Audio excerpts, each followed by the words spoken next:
Hi, everybody, and welcome to this episode, this conversation that I get to have in honor of our Vessel miniseries with my friend, Devoiry Fruchter.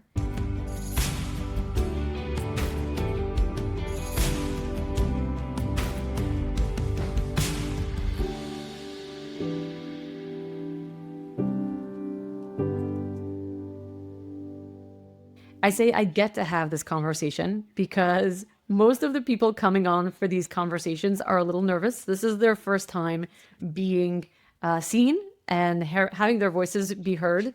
And so for me, it feels like an honor that these people have agreed to come on and share a little bit of their stories, their backgrounds, their perspective, their voices. And so it feels really special for me to have Devoiry on here today.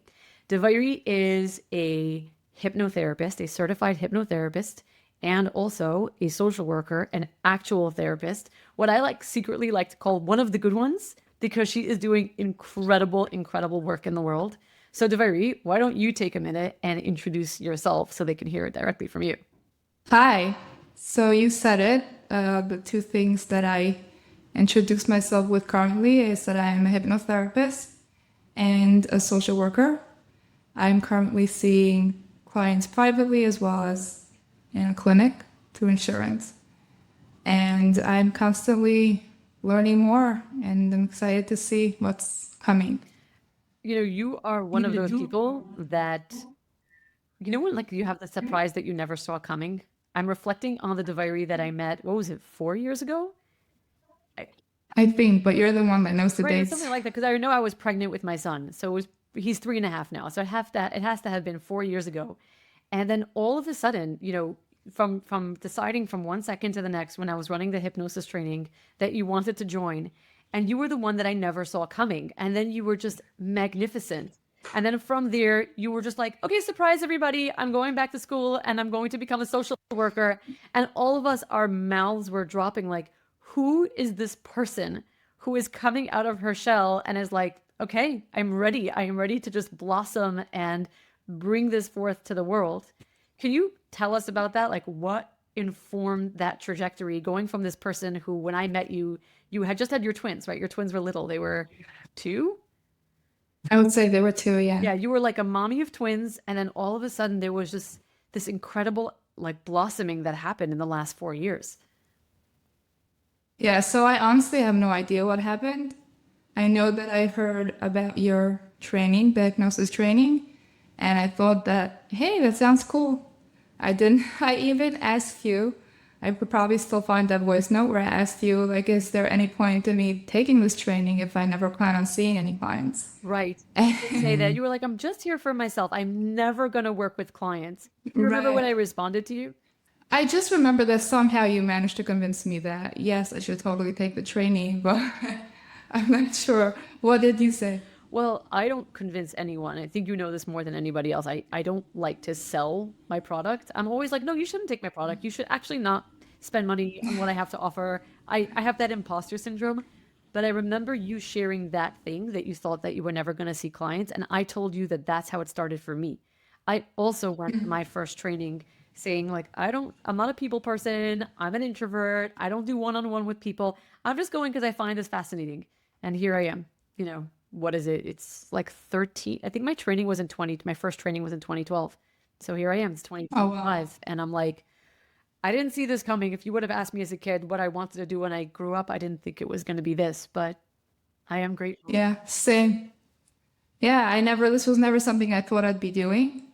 I was okay just being a stay-at-home mom for the rest of my life. I didn't know anything. I had no plans, and then this kind of happened.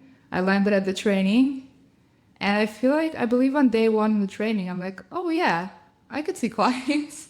Like, you were that good with the way you gave over the material. It made me really excited to start Okay, we can end the and conversation to right here because this is all I wanted out right. of this whole conversation. Thanks. I'm amazing. Yeah, I literally remember like listening and like, wait, what just happened? What magic did she do? But somehow it doesn't feel like such a crazy thing that maybe one day this will be something I do. I think that you're probably the only one that I'm just reflecting on. Well, no, there were some others, but I remember very strongly that these training spaces are brutal. Like whatever it is, whether you're in college or you're in a training like a shorter training, like a specialty training, they tend to be these very brutal spaces that bring out all our insecurities, like all our imposter syndrome. And I will never forget how I didn't know you very well. I mean, I knew you because you had been on my workshop, but I didn't know you as well as I do now. You had this certain like presence. You didn't flip out like no matter what I taught, no matter what exercise we were doing that day. You just had this very easygoing attitude of like, this is interesting. I can try this. Am I misreading that? Like, because that's what I saw in you. Was that actually your experience? I do remember being fascinated by everything you said and everything you were teaching, and I was excited to try, but I don't remember. I was probably also like super scared and intimidated to like the practicums and to could try all of that, but I'm a good girl, so I did what the Mora said. You are. I think that actually came up a lot in our in the training spaces, and again, you and I know each other for a long time now. So even in our friendship, the good girl piece, that was your persona when I met you, and as we've been evolving, that has actually been something that you're working through. Do you want to hear Yeah. more about that? I'm not sure what direction you're thinking. It's always been a thing, like the people pleaser, like everyone knows that. And the changes have been so slow and so subtle that I can't even point to anything specific. I can't even say like, oh, I got better with it or it changed. But I do hear from other people that they see that things have changed. So maybe I'm becoming a really bad person. I don't know. Yeah, so my goal on this series is to get everybody that I'm interviewing to truly admit what a bad person they are in public. Yeah, Yeah, I think we just went there. that's the goal. Yeah, that's the goal, to like embrace all of we're no longer people pleasers. We're kind, but we don't necessarily have to be nice. Yeah. So I guess that's happening, and it's brought me. I guess it's a good thing that it brought me till here, and it got me to join the training and to do whatever I needed to do, and to get myself through school. And it's been a lot of fun, and it's been interesting to see how it all happened. So also that going to college, that was also just something that happened in a weird way. I kind of just wanted to practice the hypnotherapy that, after the training. And I was like, how am I getting clients? Because, the people are not lining up on my door ready to pay for a session. So I called the clinic. I remember So, that. That was so brave. right? I just called and I'm like, I'm looking to, practice hypnotherapy with clients, and I'm wondering if I can work at the clinic. And they're like, sure, but you need to be in college. You need to be an intern. And we happen to be running a cohort now. So if you sign up like today or tomorrow, the latest, you can still join. So I'm like, oh, okay, I guess I'm going to college. Yeah, I love And that. There was no I I think what first off, you were just so chilled about it. When you let us know, you were like, apparently, I'm gonna be a therapist now. And it was such a cool moment because it wasn't this like that you had this vision for yourself, like this is who I want to be. You had this like complete surrender to, if this came my way, then I'm just gonna be open. I'm gonna be curious and be like, this is cool. Where is this gonna take me? It's been very cool to yeah, watch. so it really has been funny and cool. And that was that day, or the next day I started my application, and I've graduated since. Yeah, not only So, have you graduated, I because our circle is very small, and I guess the work that we do, there's a lot of crossover, right? People ask for referrals all the time, so I happen to also know, I hear back from people who are seeing you, whether in your private practice or in the clinic, and I am all and then you keep me updated sometimes with sometimes like how sessions go and different cool things that you incorporate. I am blown away by the work that you do. And that's one of the reasons I wanted to have this conversation, because not all therapy is the same. And I think people would be very surprised, like if you outline some of the sessions that you did and how creative you end up getting in those places. People would be amazed to discover that therapy is so much cooler than people believe from the outside. it really is cool. I go into every session like not knowing what's going to happen there. And it's always exciting and different and, sometimes hard and painful also. And I feel like there's always something, based on what I'm doing in my life, the books that I'm reading, the work that I'm doing, it always comes into the sessions with me. And it's nice to always bring something new. So tell me for a second about the not knowing, because you happen to be one of those people who is very good at the not knowing. Like, again, like ever since I met you, like, I don't know what I'm signing up for. I'm just going to do it. Or I don't know what I'm getting into. And this is something that I know I struggled with when I started seeing clients, the not knowing, that I remember trying to prepare for sessions and then having this anxiety over you cannot actually prepare for a session because you don't know what the client is going to bring up. Can you can you share more about what that means for you as a therapist and how that shows up in the therapy room? Yeah, so that's at this point, I feel like it's more exciting than scary, like stepping into that. And I've gotten into this habit of talking to Hashem. I don't want to sound too holy, but I do. Everyone I do who that has been sometimes. interviewed so far made the same disclaimer. They say Hashem and they're like, I don't know how to Yeah. talk about Hashem. I don't know if I don't want to sound Right. fluffy. Yeah, but I think it's like when you realize that you're so not in control and you really have no idea what you're doing, it's like the thing that I can fall back on and say, it's really not about me and it's whatever this person needs to hear is going to come through me. So I do trust that and that helps me, go in with less fear. But when I know this is a question that a lot of people come to me with, especially since the trainings, whether it's breath work or hypnotherapy, I always get people say, but what if I get stuck? What happens if I'm in a session and the client tells me something that I don't know how to navigate? Does that ever happen to you? I'm sure it does, but I'm trying to think if I remember anything at the moment. I feel like there's silences a lot of the time. Like I could just be processing it quietly and the client is done talking and I'm just quiet. And a lot of times what happens is the client just starts talking again and I'm like, phew. Yeah, I Is told it you really? coming onto this call, I'm like, Devoiry is the master of silences that are actually not awkward. And I was like, I wonder if we're gonna Good. have any of that on this call. Should we try We it? should totally try it. Can we do it with a straight face?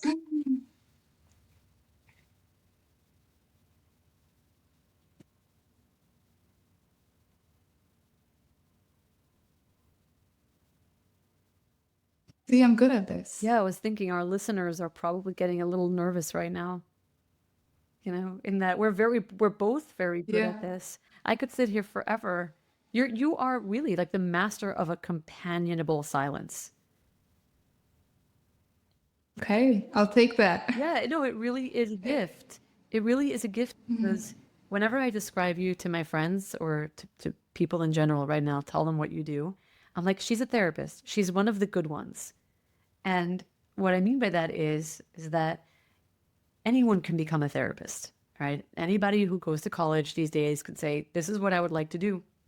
And there's no evaluation. There's no one saying, well, do you actually have what it takes to be a good therapist? Today, it's all about academics. As long as you submit your papers and you pass your exams, there's no one really regulating whether you should be a therapist or not.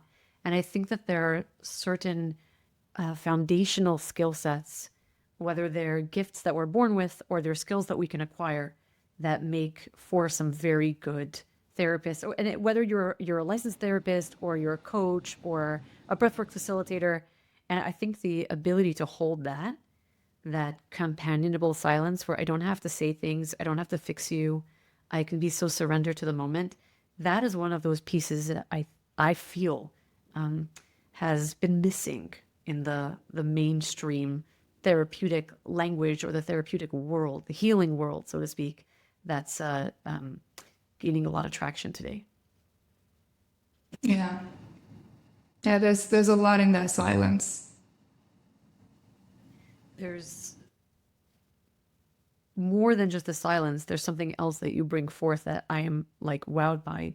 You have a tremendous amount of creativity in your sessions. Sometimes you'll give me like a rundown of a session that you did and you just like whipped out some cool technique or process that you did with a client. And I see a therapist, right? I think a lot of us do. And everyone's therapy sessions look different, but yours are these like colorful, dynamic experiences that are like I just keep thinking like I want to do that. Can you tell us about like some cool therapy experience or thought process that you've had or process that you've guided a client through? Sure. So first off, hypnotherapy is there's so many options, there's so many directions you can go with that. Ooh, So I wait, feel like before you go even there, can you tell us the difference between hypnotherapy and what you do in your at the clinic? so that's the interesting thing. Like when I see private clients, I do 90-minute sessions of hypnotherapy, and that's really like a full session.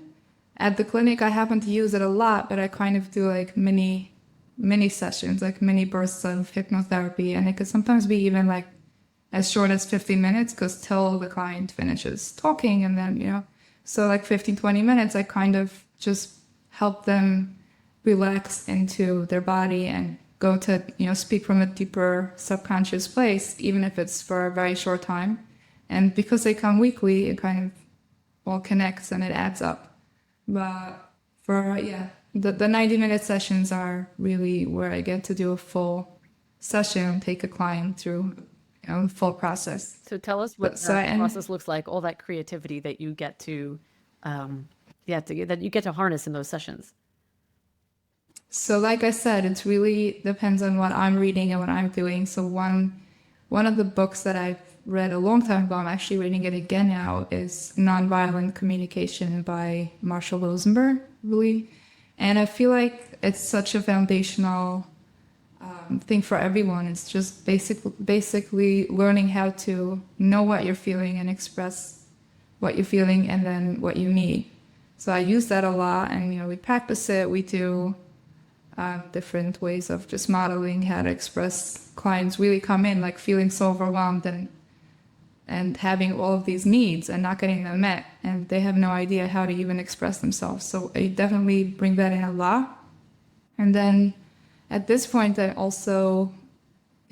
reading the book. I forgot. I'm not remembering the non-dominant. Oh, the recovery of your inner child? That's what it is. The recovery of your inner child, and it's definitely coming in a lot in sessions because it's all the inner parts. I definitely use IFS a lot, like parts work. So with the non-dominant writing, I recently used that with a client where she got to express one of her parts, the inner critic. She got to write with her non-dominant hand what it's saying, like all the attacks, all the criticism. And it was really cool to watch how her hand was just going. She had like this part had so much to say, so much criticism. And she was able to communicate with this part in this way. And she enjoyed the process. It was really nice. Yeah, sometimes when you like tell me about the stuff that goes on in session, I'm like, you need to be teaching this stuff because this is not the stuff that they teach you in college. This is not what they make it sound that sessions are. And I know I've been to my share of facilitators, therapists, and I think most people have this idea that talk therapy is talk therapy. We just sit in the chair and we just complain to the therapist. And the stuff that you share about how your work goes it's not just therapy. It's this creativity, this rediscovery of the inner self. And people walk out, and I know because I've heard feedback from people who have been working with you that, and I don't know if people always give me feedback knowing that we're friends in real life, but I do refer people to you and they give me feedback on that referral. They sound lighter. Their bodies are more open. Their voices actually change after they work with you. It's so incredible to see. And this is from someone who thought she was never going to see private clients. Yeah, right? Yeah, and one thing, I don't know why this is coming to me now, but it's something that I've noticed a lot with sessions, is that clients come in and they start like saying all the different voices in their head, and like this one is saying this and it's driving me crazy, and I'm trying to focus and it's telling me I should go take care of my shopping list and my to-do list, and they have so much frustration and hatred to all those parts. And I feel like one of the basic things that I try to show my clients is that these different parts, they're not your enemy. Like, what if we can just work together and like learn to maybe not love them, but just embrace them as part of who we are. So, yeah. Yeah, you've been, I mean, I'm even reflecting back to like when you started, when I started getting to know you, you always had those questions. Like these questions that made me stop and think, that you would send me a question and I'd be like, I actually need to think about that one. Not because I don't have the answer, but because you're asking it in such a way that you really want to understand the process of how I'm getting to that answer. And so when we did this, when we set up this series, and I contacted everybody and I asked everybody, okay, so which episode do you want to do? Which module do you want to do? You didn't even think about it. You were like, I just want to do module 3. I want to do the one on the emotions. So could you tell us Yeah. what was it about this particular topic that drew you, that because you've done Vessel like at this point, like about 4 times. This is going to be your 4th time? I think this is me my 4th time, yeah. Wow. Yeah, so you know this subject in your dreams at this point, and it was amazing to me how everybody just zoned in exactly on the topic that they wanted to talk about, and it was so interesting to see, wow, everybody has a real attachment to that particular subject. So what is your attachment to this subject of the emotional reality? So, yeah, it was interesting. I mean, there were a few choices left, and this right away caught my attention. So, growing up, I always considered myself super sensitive and emotional, and like not in a good way. Like I hated that part of myself. If the teacher I was that kid, if the teacher would say something to me like, stop talking, just something as simple as that, and I would just be crying. Like that was all I needed. And I would always try to fight that. And I would look at my classmates and be like, they just got yelled at. How do they keep just like a straight face? I just couldn't understand it. And it was always something that I was in conflict with, like my emotions that were trying to spill over, like with every little thing. And my goal was, can I somehow figure out how to not cry, how to not get all overtaken by my emotions. So that was, my whole childhood, and even adulthood, right? So I was Being a good I was girl. always, I think the word that has yeah. come up a few times around you is vanilla. You had to go there. I just had to. Well, she ain't vanilla, let me tell you. Yeah, so I was the good girl, but I hated this part of myself that just always got so emotional and teary-eyed from every little thing. I'm like, this is so embarrassing. I just wanted to stop. So it was very interesting to go through whatever the past 15 years were, and to be at a place where now I'm just so fascinated by emotions, and I get so excited when my clients get to cry and express their emotions and release whatever has been stuck in their body. So I think it's something that I'm always going to be fascinated about. So, can you help whoever's listening? Can you help us understand what made that shift for you? Because it sounds like when you were a kid, emotions were the enemy. So let's lock it down and maintain status quo. Like let's just feel one thing. We're only allowed to feel one thing. What if you had to define that one thing that we're allowed to feel? What is that? As a kid, I probably assumed that I have to always feel okay. Like maybe happy is acceptable, or just, Yeah. just neutral. Neutral, yeah. Okay, happy, neutral. Those are the ones we're allowed to feel. So when did that start changing for you? Because today you're completely the opposite end of the spectrum. I am. Are you saying I'm always sad? No, and that like there's no judgment on any sort of feelings. You have this Right. incredible capacity to hold whatever comes for whoever comes. And I wonder how that shift happened for you. Like at what point did you start waking up to, wait, there's something more here?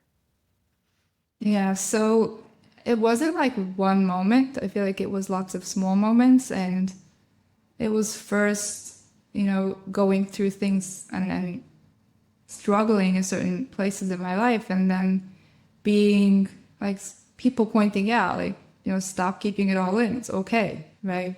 And then through different workshops that I got to join, like I joined JDS, I actually looked up the date because I wanted to sound smart like It was you. October. It was like October 2021, right? Yep. Did I get that right? Hmm. So that was the first time I joined, and that was just such a beautiful, safe space where not only is it okay to show different emotions, it's actually encouraged and it's, celebrated.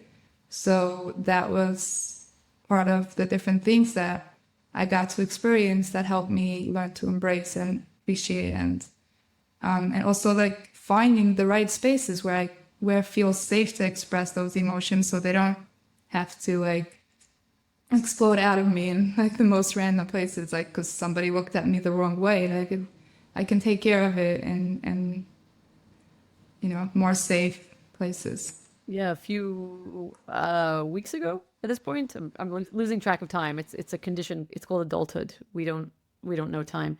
But but a while back, I was driving and on the highway, and the car in front of me had a bumper sticker that said, "Please don't honk at me. I'm already crying."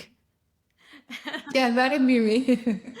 I was like, I have never felt so seen by a bumper sticker. So I immediately had to Yeah. Google it and find it online and like buy one and like send one to some friends who like really get it. Yeah. And there's nothing wrong with crying. Just also don't honk at me. Really, just don't honk at me. Yeah. Yeah. Just be nice. Be nice. There's no reason to honk. I mean, we're both from Yeah. New York, so I mean, good luck with that. But yeah. But I want to go Yeah. back to the some of the things that you said about the way that you practice in your therapy practice. You mentioned IFS, the internal family systems, and working with different parts. And Vessel explores that a lot, like how I don't specifically I'm not trained in IFS. I don't call it IFS, but I am trained in other kinds of parts work. And to me, the idea that we're made up of many different parts just has a lot of resonance. It makes a lot of sense. I mean, we were raised Hasidish, so just in basic Hasidic thought, right? You have your Musar, you have your Yetzer Tov, you have your Yetzer Hara. We have these different streams of consciousness within us. And the way I teach emotions is the same, right? That each emotion is basically has its own character, has its own movement through the body, has its own somatic experience within ourselves. So as you're talking about IFS and using it with your clients, and then having chosen this module, and I know how we teach this module, how we frame our awareness around emotions. Could you tell us more about how you work with clients specifically within their emotional realms? Because I know that we are not alone in that experience of any other feeling other than good, neutral, calm, or happy, right? Is bad. So what happens when a client comes into your room and they're dealing with sadness that they won't touch, or anger, or grief, or anxiety? How do you navigate that Yeah. with them? Yeah, so I'm happy that you brought that up because I didn't want to talk about like the somatic piece of emotions. And I'm not like one of the, I used to be very good at memorizing in school. I had memorized and I got hundreds on my tests and I was that kid. Good girl, And vanilla. yeah, but the way I learn now, I try to like, I'm not memorizing anything. I just trust that whatever I need to know is going to stay with me. And so I can't like tell you all the terms and all of that, but I do find that I just automatically absorb a lot of the information, a lot of what was taught in Bessel, and it just comes through in my sessions without necessarily me knowing, oh, I learned this in module 3 of Bessel or whatever. But this piece is huge. Like how do I help my clients get in touch with their emotions? I mean, the best and the first, like I feel like the easiest way for my clients to get there is I help them feel it in their body. So when they're talking about it, like, oh, I'm so overwhelmed, or things are so hard and I'm so scared, and I'm like, okay, so what if you close your eyes and you feel that, and you tell me where you feel that, and then they can actually feel it at a deeper level and communicate with it or express it, or whatever needs to happen So instead of just talking. how do you deal with a client that has this preconceived notion of, well, sadness is bad, or anger is terrible? So they'll walk me through the process. They're feeling it in their body. So they know that they're angry and they're feeling it in their chest. And then they're like, yeah, but it's not okay to be angry because, a good girl who is vanilla does not get angry. She's always calm. She's always neutral. So I'm pretty sure, because I've gotten that kind of feedback the minute you work with a client that just goes to a place where they're not sure it's safe to go. How do you navigate that when they come up against that resistance? Right. So it's interesting you said anger. I feel like most of my clients deal with fear more than with anger. I mean, I'm sure there was anger also, but I feel like fear comes up a lot where clients are like, they bash themselves and they're very critical on themselves because of something they're afraid of. They're trying to, you know, reach goals and it's with a lot of anxiety and they're exhausted because they keep pushing themselves. And I try to get them to realize like, wait, what are you running away from? What are you so afraid of? Because this can't keep going on forever. You can't keep running. And it's always so scary for them when they don't know where I'm taking them. They're like, why do you keep asking me what I'm scared of? And then it's like, and what's the worst part of that, right? Like going even deeper. What are you really like? What's the deeper thing that you're scared of?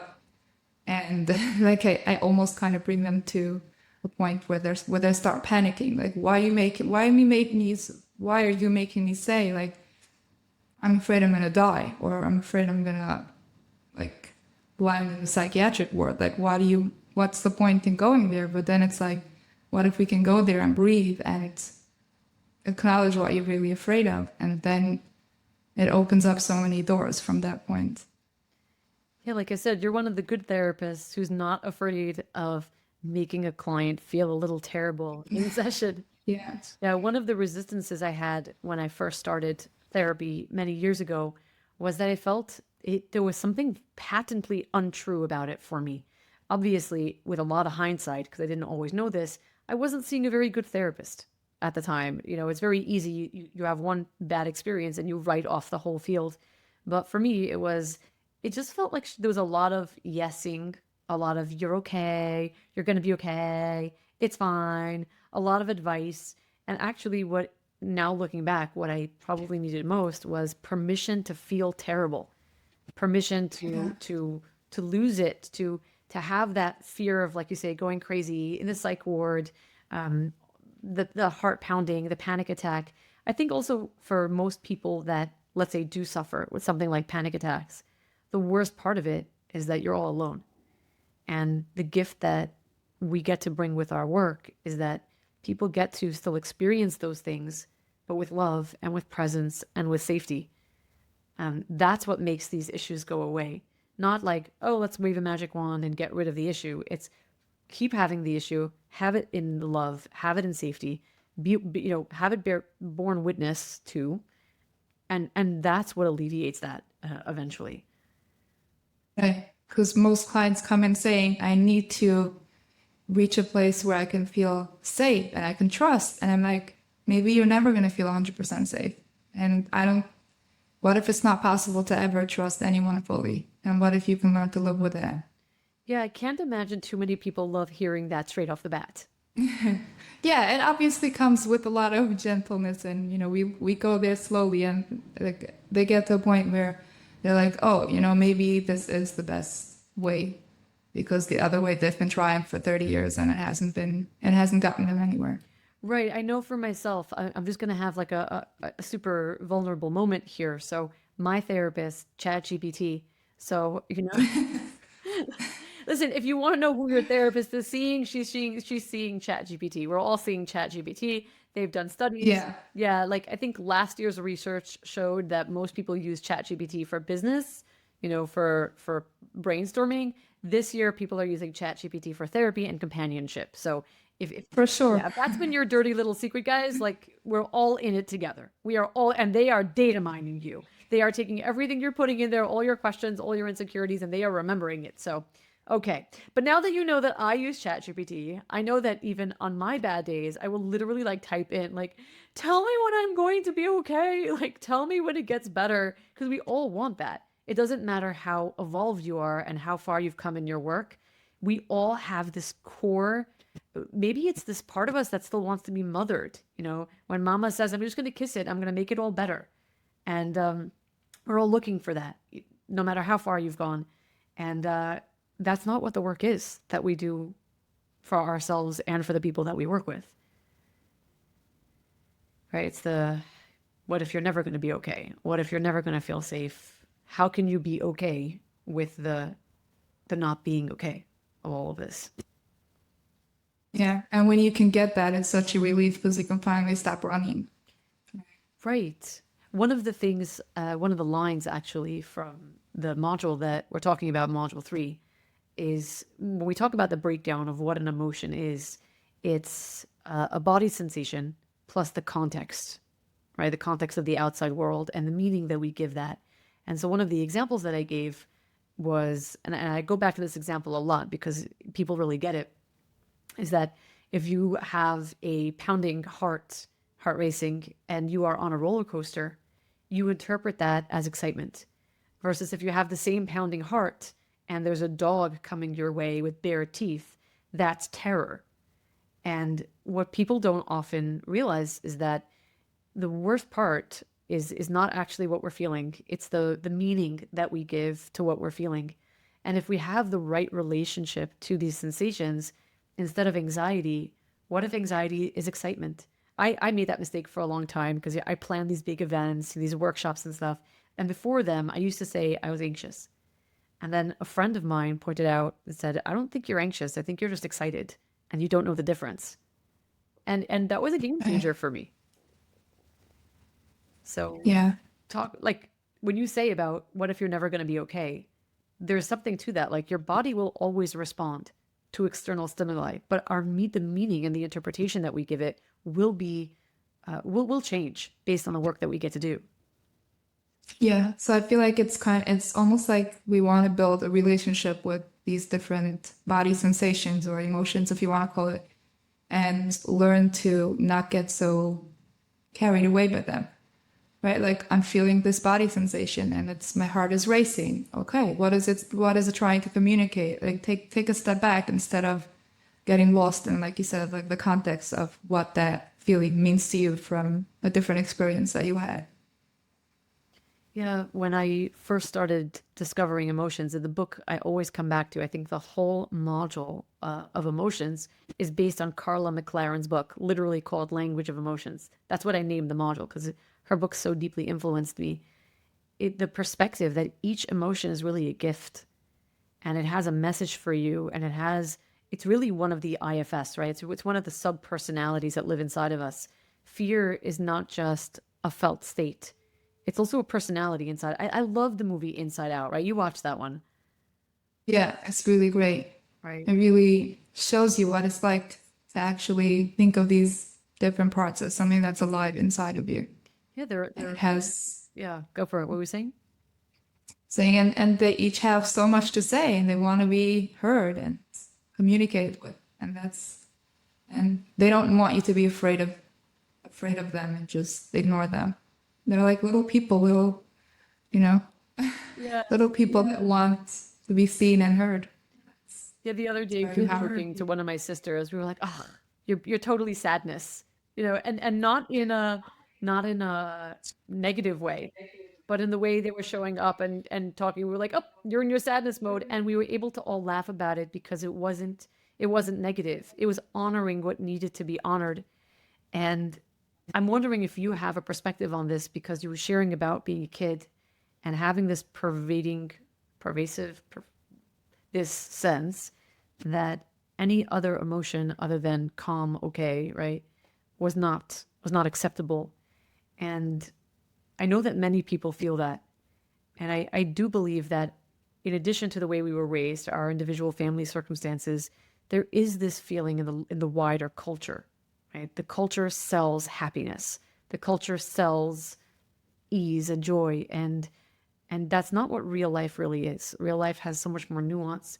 And how do you deal with that? Like, do you come up against the cultural aspect of this in your work? That's a good question. It definitely comes up. It's all around us, the conditioning that, just smile and be happy. And I haven't figured it out because it's complicated. There's also, nobody wants to be that whiny victim person that everyone gets annoyed with. But then how do you find the right places to express what you're really feeling instead of just showing up always happy or neutral or fine? So I think it's, to me, the way I view it is like, yeah, maybe the world is set up in a way that only happiness is fine and accepted. But what if we can each find those safe places, like, you know, different group therapies or even just your own therapist or different, just regular friends that you can be just yourself and express what you're really feeling and not bring it to the rest of the world that's not going to welcome it very kindly. I mean, I think this is a very big movement in the healing world. Like, I want to be able to show up with my authentic self all of the time. Everybody should just accept all of me all of the time. I think that's a misrepresentation of what this work really is. And when you're saying maybe it's not the safest thing to take your authentic self out in public all the time, can you speak more on that? Yeah, it's just you're just gonna end up hurting yourself, losing friends, and then where's that gonna take you? How is that gonna help you? If you want, you know, you do want to make sure you find the places to express yourself and to be authentic. But there's so many ways to do that in a way that you're welcomed with the love and the acceptance that you need when you're doing that. So find those places. There's so much out there. Even if it's just one-on-one with your therapist. Yeah, even just that. Or even if if you just happen to have one great friend, or, you know, you don't always need to be going around fully authentic and vomiting everything that you're feeling. It's not gonna, it's not gonna benefit you to do that. Yeah, I think some people think that healing is about, like, I have not healed unless I can be fully authentic and amazing everywhere I go with everybody that I meet. And I mean, I think it's fantastic that toddlers love to walk around naked, right? They have this ease around being on display. But also, there's nothing wrong with wearing clothing. Like, you know that there's nothing wrong with a toddler walking around naked, but then also you want to fit into society. And it doesn't necessarily mean shutting yourself down. I think there's this fine balance when it comes to our authenticity, our integrity. I think authenticity without integrity is a mess, right? Yeah. And then it comes to our emotions, and we're like, but now that emotions are okay, I should be able to feel all of them all of the time. And it's so refreshing for a therapist to say, actually, that's not the point. The point is for you to feel comfortable feeling everything all of the time. But it doesn't mean that everybody in your world needs to feel comfortable with that. And you need to know the difference. Right. Yeah, and I have clients that complain about that, like if it's a spouse or a parent or someone that's not able to hold their feelings and they're just always fighting, like, how can I fix that? How can I make this person, you know, be able to handle my feelings and my needs? And it's like, what if they can't? And what if you can go find someone else that could do that for you? Right? What if you have to save yourself over here? So, on the opposite end of the spectrum, and I know that you deal with this a lot, the stigma, right? So there's the desire, like, I wish I could be fully authentic all of the time and everybody should accept me. And on the other hand, particularly in the communities that we work in, there tends to be a lot of stigma of, like, I don't even know if I want people to know that I'm going to therapy. Am I going to meet anybody that I know? What is it going to say about me? What does it say about me if I feel certain things or I think certain things? So how do you navigate that? Does it come up for you? So it definitely comes up because most of my clients are all, you know, from the community. And on my part, I try to be careful with confidentiality. I'm, you know, sensitive with that.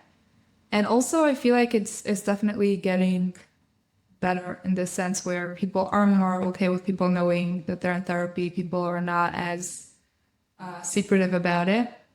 But it's like, I've spoken to people that are like, they would never want to work with people within the community for this reason.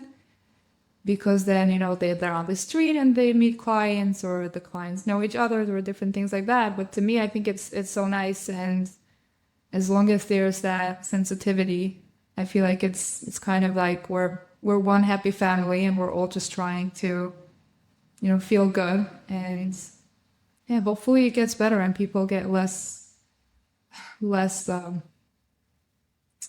the word, secretive or uncomfortable Yeah, I'm kind of like with from what like they're doing. Shidduchim. I kind of want the therapists, you know, like to be on the resume. I want to know who Martinez's therapist is, Mahut's therapist. Like, what do you mean? Like, you should That be in would therapy, be you know? it would be like, oh my, I don't see a therapist listed for this one. That's a red flag. Like, are they even Right. open to growth? That's so concerning. Right. Right. I think there are also Yeah, that would be that would be it's a nice. far off dream. Yeah. It's not so far off. Our kids are growing up and we're already in this world. But yeah. Yeah, it would be a We'll very see. interesting. Listen, 300 years ago it was like who's your Rebbe, right? Now it's like who's your therapist? We'll see a therapist. Exactly. We're getting close, yeah. I think we may be the front runners of that shift. But Right. I'm there was a something else I was going to ask you about the stigma piece. The I've seen this evolve, right? The times are changing, and thank God, I think they're changing in a good way. But there are a nice chunk of people today who are on antidepressants, anti-anxiety, because it's too much to feel. And you're choosing a subject that is actually all about the somatic aspect of what it means to feel a feeling in your body. And some of the perspective that I've gotten from people is like, I actually don't want to feel anything. I just want to feel better. And I'm not knocking medication at all. I'm glad that it exists. I'm glad that we live in a time that people who need that as a resource have access to that. But it sounds like your work is teaching people a new way of relating to feelings that maybe they didn't want to be feeling for a long time. Can you tell us more? Right. So specifically when it comes to medication, I don't know that much about it. It's not my department, right? I refer people out for that, but it does come up with in session where clients are like, is this something I should consider? Or sometimes if I see a client is really struggling and they really are not coping, that I will sometimes bring it up like, is this something you thought about? And the way I explain it to clients is this could be something that could help you while you're learning to hold your emotions, because a lot of times it could be too much, right? And they're so overwhelmed by what they're feeling that they're not going anywhere. So I feel like there's an important place for that, and it's something that some of my clients are very open to it, and some of my clients are like, no, like I've never, right? There is that stigma with medication, but yeah. And then on the other hand, just taking medication, it could, I don't know how far that can take you. I feel like you also want to learn to be able to hold your emotions, because medication can only take you so far, and life keeps happening and things keep escalating, and then you just keep needing more of that. So Yeah, balancing both. I met someone very recently who is on medication, and we had such an incredible conversation. How they were saying how they view their growth as like a precious responsibility, and they needed the medication. And at the same time, we're doing incredible like reflection on when they saw their symptoms rise and when they saw them ease, even on the medication, because the body is still the body, and whatever the body's feeling Right. is going to try to break through. And they were doing such beautiful work. And I was like, I wish one day that you would feel confident enough to talk about your own self growth and self discovery with this in public, because a lot of people just view it as a band aid, not realizing what you said, that it's good for the moment, but the real work happens. Okay, once the stress is alleviated, are you willing to look and are you willing to ask the questions and explore? And it's so amazing to watch people do that. Yeah, it really is. It doesn't erase what you're feeling, right? No medication can do that, but it could lower it a few notches so you could, breathe and think and do whatever work is needed to help you get further. Yeah, going back to the example that I said before about the person on the roller coaster, my perspective is that nobody wants to live with the heart palpitations of a dog coming at you, right? That anxiety and that fear. But a lot of us like roller coasters. But if we are looking for that magic pill to shut down that sensation because that sensation is too much or it's too overwhelming, then we lose something very precious. We lose the adventure of life. We lose the experience of the roller coaster. And when someone Yeah. recently signed up to my breathwork training, in her interview, she's like, I'm in for the roller coaster. I'm like, be careful what you wish for, because roller coasters, they come with a lot of that. But Yeah, but it's very true. Yeah, you can't have one without the other. Right. So if I could ask you, what was your biggest takeaway from this particular theme, the one on emotions? Like when you zoned in on that one, and it's a long lecture, it's like an hour and a half. It's one of the longer lectures in the course. What was the key piece that you felt like if you could repeat the most important line, what would that be? Yeah, so like I said, I don't memorize lectures and lessons anymore, so I don't know if I can repeat a line. Maybe if I would listen to it again now, I would definitely find a lot of amazing lines in there. But my overall one, I feel like if I could put it into a word, it would be embodiment. Because when you learn what emotions are and how they work and how you can feel them and communicate with them, you can actually just be in your body with them instead of, being all over the place and overwhelmed by them. And that's I think the biggest gift everyone could give themselves. Yeah, you do yoga, right? I did yoga and I need to start again, but yeah. Yeah, but I have lots of pictures of you doing like weird headstands and splits. And people also don't recognize that these two things are not separate. Like you being a therapist and sitting in your sessions, but then coming out of them and doing stretches or handstands, like there's an embodiment piece. People tend to be like, I'm into yoga or I'm into that. It's like, but it's one thing because we only Yeah. get to live this life through our body. Yeah, the body is like the most important piece. And if you can learn to get in touch with your body in all these different ways, then you can breathe and live, right? And no matter what roller coasters are coming your way, you can just go up and down with all of it. Yeah, that surrender that we were talking about all the way in the beginning. We're just like, this is interesting. Like, I'm gonna see where this takes me. To me, that is if I could capture the essence of what it is that I hope to give over to people, like if people work with me and who I hope they could be on the other side of that, it's that. It's Yeah. this ease, this curiosity. Don't take things personally. Take it meaningfully, but not personally. Like, what would happen if I could just try something new and say yes without the fear, or even with yes, the fear, and realize it's just Right. excitement? Yeah, and I feel like you're saying about the fear, and it sounds so cliche, but I feel like it's such a powerful thing to really integrate is that face the fear, right? It's like you hear that all the time, face the fear. And it's literally like if we can learn to face the fear and breathe through it instead of running away from it, the possibilities are endless, right? It's not holding you back. It doesn't mean the fear is not going to be there, but it doesn't have to be in the way. Yeah, that's awesome. So, Devoiry, if Yeah. I always say this to people, I'm like, my vessel is not for everybody, right? I'm not that kind of person who's like, everybody should take it. But if I had to ask you, because you're about to take it for your fourth time, who would you say vessel is for? So I would say, I mean, in general, when anyone says, like, what's the point of doing any of this, or even like therapy or any course or anything that pops up, I like to tell people if you're happy or like maybe not even happy, if your life works, if you don't feel stuck, then please don't. Like, just keep living your life. Right? Like, Don't. yeah, don't. What are you even doing here? Just your life works, nothing is Devoiry, have we ever annoying met you. people like that who are just like their life is working, they're fine? Yeah, they're like, what's the point? Like, I'm happy, things are good. I'm like, so go. Like, you don't belong here, right? So definitely people that if your life works, then good for you. Don't make a mess of things that are working. But if anyone else, if you feel stuck in any way, in any area of your life, relationships, just your own self, feeling anxious or depressed or whatever it is that you're feeling, and you're looking for something to change, then Vessel could definitely give you, for sure, at least one life-changing Just at least one. nugget, Just right? one nugget, yeah. Right? You're the one that talks about the Yeah. nugget, right? So it's definitely going to give you one life-changing nugget, and why not? If you're looking for change, then go for it. And who knows what else it's going to give you? There's so much there.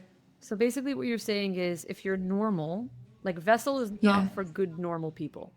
Like if you're No. normal and you're happy, vessel is not for you. However, if you're dysfunctional, miserable, and broken, You don't have probably to be dysfunctional. teasing. Probably if you're a little dysfunctional, vessel can help you become a little more dysfunctional because we're gonna get even messier, but you will come out with at least one nugget. Is that convincing? Yeah, no, You're getting... because this is the stuff that I really want people to hear. I suck at selling vessel because this is exactly the truth. This is exactly what I believe. Yeah. If you think your life is working for you, if you're happy, if you're settled, by all means, continue on that track till 120. Most people that I meet, they're not feeling that. But what people do need to know about vessel is that it gets messy because we are messy. Humans are messy. And the real growth is I'll say the nugget theory here is the real growth is not in major breakthroughs. You're not getting the pot of gold at the end of the rainbow. You're getting a nugget, and that nugget is going to be enough to change your whole life if you let it.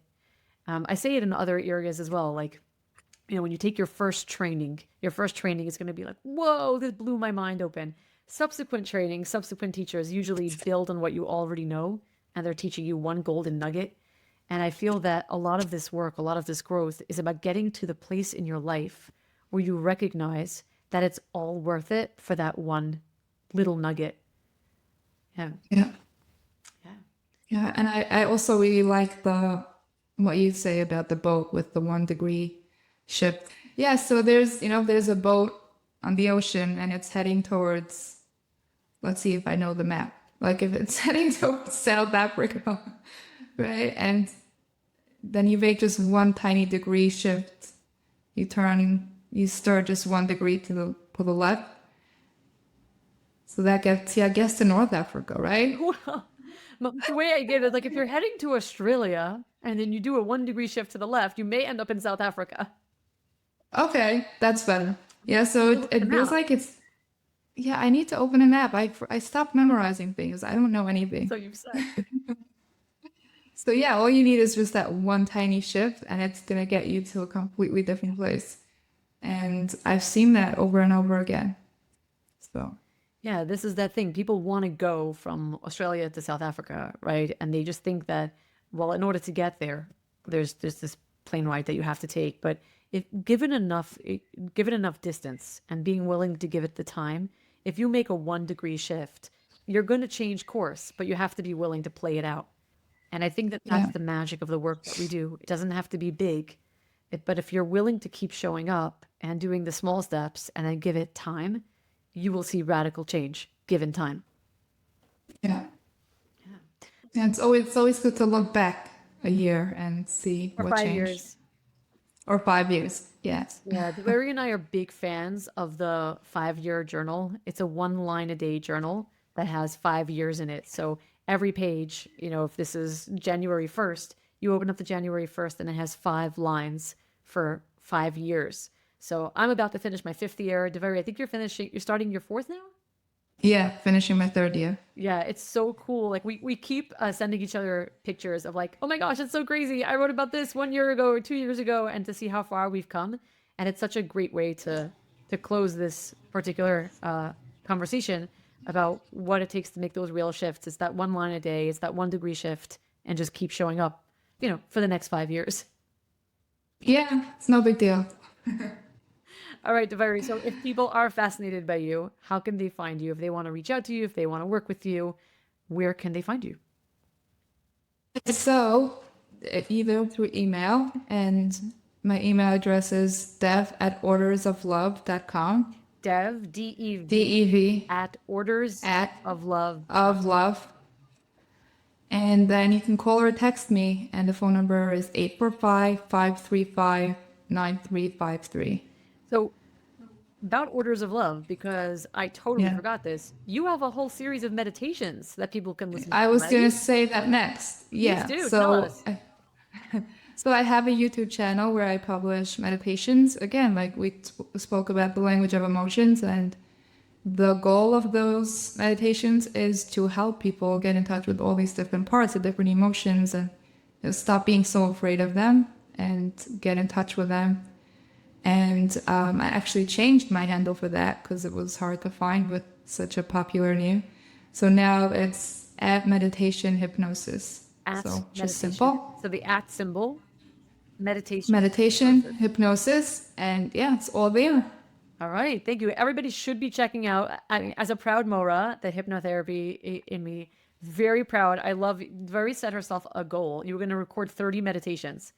Don't tell everyone because I still need so many to reach That's my goal. fine. They don't know what. They don't have to know when you started the goal. Life is all about keeping extending goals. Yeah. But they are awesome, and some of them are like only 8 minutes long. They're not a huge time commitment, but they are so good that it is definitely worth going over there at Meditation and Hypnosis on YouTube and checking them out.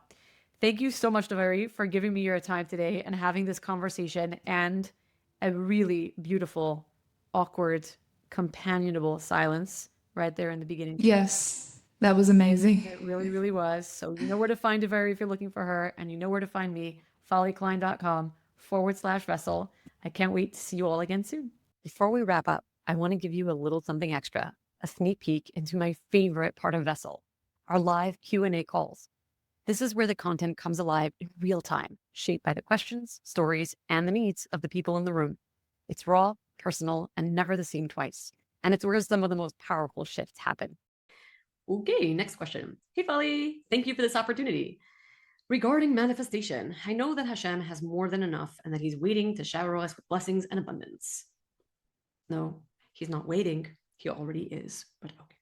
I'm struggling financially, and I'm seeing a lot of people who work in the same field as my husband, who is the sole breadwinner, really struggling, is keeping me stuck. Any suggestions to reconnect and realign? I think for many of us, we interpret blessing as finances, as money. And it's very easy to do so. Like I can see why, right? Because we feel that if we have the money, we're made, right? You don't have to worry about certain things. You get to hit buy on the Amazon cart as many times as you'd like to. You know, every time the kids say something, you just get to do that. And this has taken me a long time to really redefine for myself, what do I consider blessing? Because I really believe that blessing attracts more blessing. Shefa attracts more shefa. And unfortunately, for many of us, we are very stuck in trying to attract shefa in the place where we have the most problems, right? So we focus on the problem, we focus on the lack, we focus on the lack of finances, and we think that what we're going to do is turn around the lack. But the lack is very strong, and we think we're going to do it with sheer willpower, sheer prayer, right? Like davening. Because again, it's complicated for me because everybody on this call currently knows what I mean by manifestation. You've all been through module 7, so you know the ideas behind manifestation. But people who are listening to this from the outside may not know how we view manifestation. And it really is prayer. It really is the art of knowing how to daven, of how to align yourself internally before you ever ask, before you ever pray. It's really the avodah shebelev. So I want to just highlight that because manifestation has a very secular denotation in the world. Denotation or connotation, whatever, secular idea, whatever. It's a Thursday. I'm tired. So I think when most people are looking to manifest, they manifest from lack.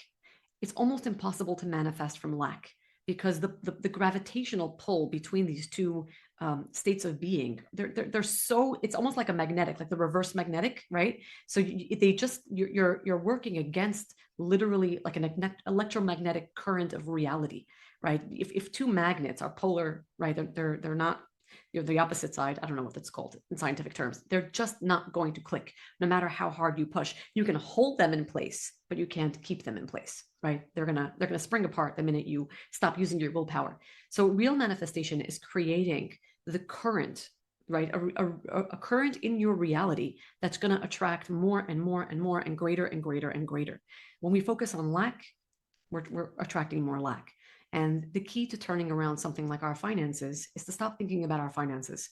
Think about what would happen if you had $1 million in the bank. How would you feel, right? You might feel joy, you might feel ease, you might feel gratitude, right? So if you took the lack away, focus on the feeling states. Joy, ease, gratitude. Now the secret would be find places in your life currently that you already have joy, ease, and gratitude. Micro moments, right? A moment of joy playing Magna-Tiles on the floor with your kid, right? Gratitude when one of your teenagers is just Nice. Picks up their socks. You're like, I never thought this day would come. It has come. Moment of gratitude, right? Find these micro moments of joy, peace, and gratitude, and journal them, or give thanks for them. Focus in on them, right? And I know it has nothing to do with your finances, but focus in on those, and then attract more and more and more of those feeling states. Once you bring forth more of those feeling states, they will become more doing states, and then they will become more attracting states, which ultimately lead into more having states, right? It's a series. It's a series of progressions. You cannot manifest a lack from lack. You can't just like, I think of it as if you're steering a ship, right? You can't turn a ship around. It just doesn't work. Ships are huge. To turn a ship around in the ocean, there's a tremendous drag of the current. It's not so simple. You can eventually turn a ship around, but it's not gonna, and I'm not talking about those cute little jet skis. I'm talking about a ship, right? Like a cruise ship. It doesn't turn around on a whim. There's a lot involved. It's a slow process. This is the breakdown of that slow process. Find the micro moments of the feelings that you want to be feeling. Focus more on them. You're going to be doing more of that. You're going to be feeling more of that, doing more of that, attracting more of that, and then having more of that. Someone write that down, because that was very good, and I think I just made it up. So these 4 steps are probably a good thing to write down and stick on a post-it note somewhere. Okay. Oh, hello, hi, hey, Fally. I love that. Hello, hi, hey. Thanks for the special opportunity. It's me. How do I deal with the dishonesty coming through me? I live in a world where I must comply with signing forms, such as, but not limited to, that I don't use open internet, and I do, that I give all the required vaccines, and I don't. Ooh, can you teach me? Okay. In order to be accepted into institutions, I'm in alignment with my own actions, but the lying is killing me. I know I have submitted this question already, but the question still remains, and I believe I am speaking for many. You are speaking for many, and I struggle with this myself, because I value living a life that really is in integrity with my values and my beliefs. And at the same time, we are societal creatures. We are dependent on the structures and the frameworks of our society, right? We need the schools. We need the grocery stores. We need the garbage collectors, right? We need all of those frameworks that contribute to the life that we're already leading. You're always going to have those brave people who say, I'm done. I'm just moving. I'm not going to send to the school. I'm just going to homeschool. I'm done. Right. Good for them. Good for them. And there's a spectrum. There's a spectrum of doneness with how we navigate this. And it's really, really hard, because I can't do it. I cannot do it. I've given up a lot. I think many times in life we're presented with choice points, and we have a hierarchy of values that our lower values will often kind of bow to our higher values, right? Like, I might love chicken and also ice cream, right? But if I value, let's say, the chicken more than the ice cream, I'm not going to have milchiks if I want fleshik, right? I'm going to have to give up something in order to have that. I know you're thinking, what do you mean you can have the ice cream and half hour later? Stop. Okay. Stop getting technical. I know it's just me getting technical with myself, but okay. Do you know what I mean? Like, you're going to always have to, you can like them both. You can believe in them both. You can want them both, but the one you're going to want more, or the one that you're going to need more, is going to win out. And I think that when it comes to parenting, when it comes to the way we live our adult lives or our religious lives, we also have a hierarchy of values. And if our value right now, or our necessities are right now, keep your kid in a school because that's what's needed, right? You may have to cancel out something that's a lesser value to you for now. It's temporary, right? If I want to eat chicken, I'm not saying no to ice cream forever. I'm just saying I can't have ice cream right now if I want to have chicken right now, right? And I know it's not the same thing. It's really, really not the same thing. But that's how we live life, with choice points. I think you're bringing up something that's bigger than a choice point, because it feels bigger for you. Some things we're good at saying, yeah, whatever. I was learning in my shir every morning, right? So like 2 weeks ago, they were talking about how basically with Trumos and Maestros, and there was a way to you can give a tenth, but also if you do it this way, you can kind of circumvent. I was like, Jews have been cheating on their taxes since, biblical times. Like it's right there in the Gemara. Like 2,000 years ago, they already had loopholes for how you can actually pay less truma and meiser. It's fine. I'm like, oh, okay. So people have been making these value calls their whole life, but I think something bigger is happening for you. It's not so simple anymore. I think you're discovering that living in alignment and being honest is a higher value to you than maybe the schools that you sent to and the society you live in. And I'm sorry, because I cannot imagine how incredibly frustrating and difficult it is to find yourself in that position where you're dealing with two things that one used to be higher and maybe it's not higher anymore. And you're coming to a choice point where the other one may be winning out. But in order for this one to win out, you may have to make a massive lifestyle change that you may not be ready for. Right. And I feel that I've been through that myself many times over. And I think most adults have. We don't get to live in this static life. We constantly have to reframe our values and reevaluate our values and recommit to them. I have to just put it out there. You're not in a place where you have to do anything at once, right? You can take time to discover for yourself how you want to navigate this. What if you gave yourself permission to keep with this for 6 months, just 6 months? And in 6 months, even though you know that you're not living according to your values, it's just 6 months. And in 6 months, reevaluate, right? I have reshifted that. I used to do that a long time, tell myself that it's temporary. It worked for me temporarily. And now I have just, someone taught me a really good line, return to sender.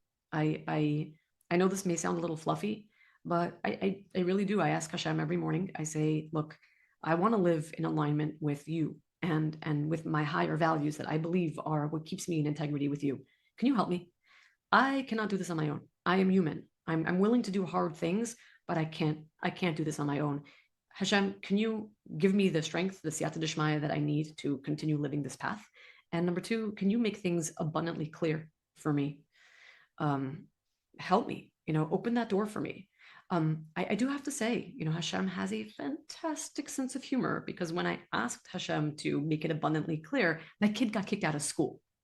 So it was abundantly clear. It wasn't a choice that I was ready to make. So Hashem says, don't worry, I'll take care of that for you. I felt very taken care of, I have to say.